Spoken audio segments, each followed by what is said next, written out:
Whenever I launch something important, my first thought is on how it's going to fall apart. Because if there's anything that I believe in, it's that machines are more reliable than people. But if there's anything else that I believe in, it's that machines are still totally unreliable. That's why somebody invented high availability. And today we're going to be looking at how to launch a highly available version of Rancher.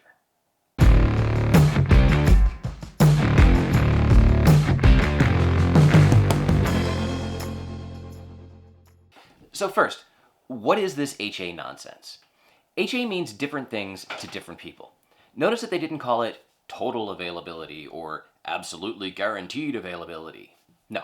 High availability means that with no manual intervention and no significant interruption to downstream services, the thing that you've made highly available will still work.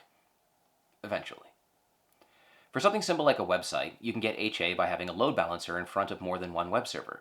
But all this does is move the problem. What happens if your load balancer goes down? All right, so now you need two of them. Services like DNS understand when their target is unreachable and they just ask the next DNS server in the list.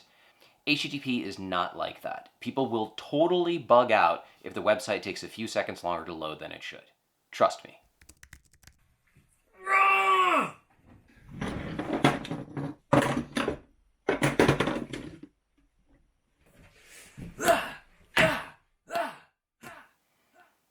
If you're dealing with physical infrastructure, you're in a world with acronyms like CARP, VRRP, NSRP, and slick concepts like split brain and stoneth.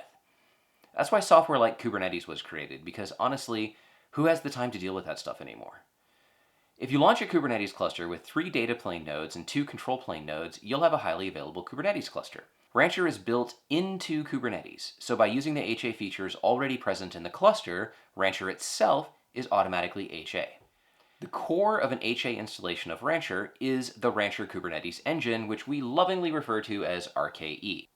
RKE is a CNCF-certified Kubernetes distribution that runs entirely within Docker containers. This makes it super portable. Vanilla installations of Kubernetes require a bunch of prerequisites on the host. You have to install this, you have to install networking, you have to install the kubelet, before you can even get to standing up a cluster. RKE only needs a supported version of Docker. That's it.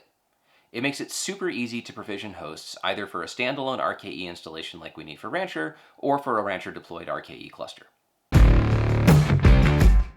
You'll want to actually use RKE config to do a walkthrough of the configuration.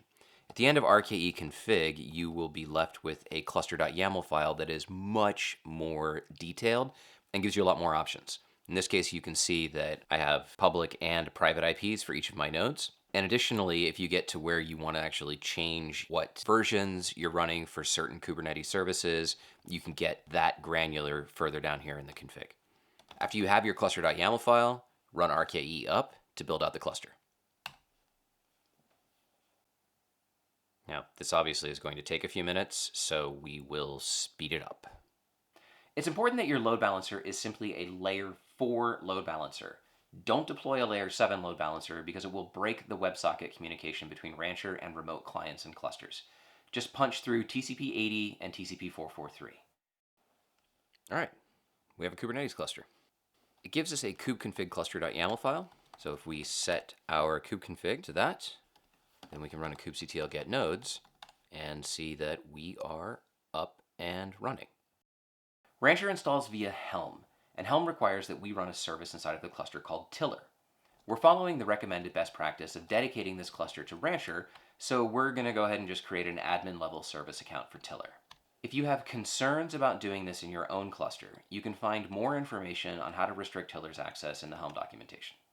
Rancher has 3 chart repositories: latest, stable, and alpha. Unless you are intentionally testing new features that aren't yet ready for production, don't run alpha. I don't even recommend that you run latest. It has the latest features, but it's more likely to have issues that can disrupt a production environment. Run stable. Rancher can run with self-signed certs, with certs that you bring, or with certs generated from Let's Encrypt. Personally, I use Let's Encrypt, so first we have to install Cert-Manager into the cluster. At the time of this recording, the Rancher documentation says to install Cert-Manager 0.5.2. That's the last version that did not require a prerequisite of installing CRDs into the cluster.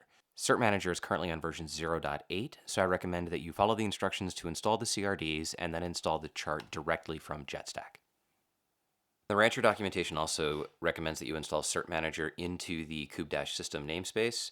We will install it into the Cert-Manager namespace. If you do install it into a namespace that already exists, you will need to add the annotation to disable validation. Otherwise, it won't install secrets and it won't run correctly.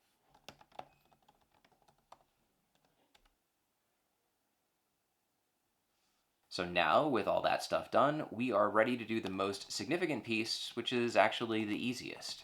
Installing Rancher is one command, takes a few seconds to type and about a minute to complete, and when it's done, you will have a highly available Rancher installation running inside of a Kubernetes cluster. If you like this video, give it a thumbs up, and please subscribe for more content. If there's anything in particular that you would like to see about Kubernetes, Rancher, Docker, or technology in general, let me know in the comments, and I'll try to make a video for you. Thanks so much for watching. I'll see you next time.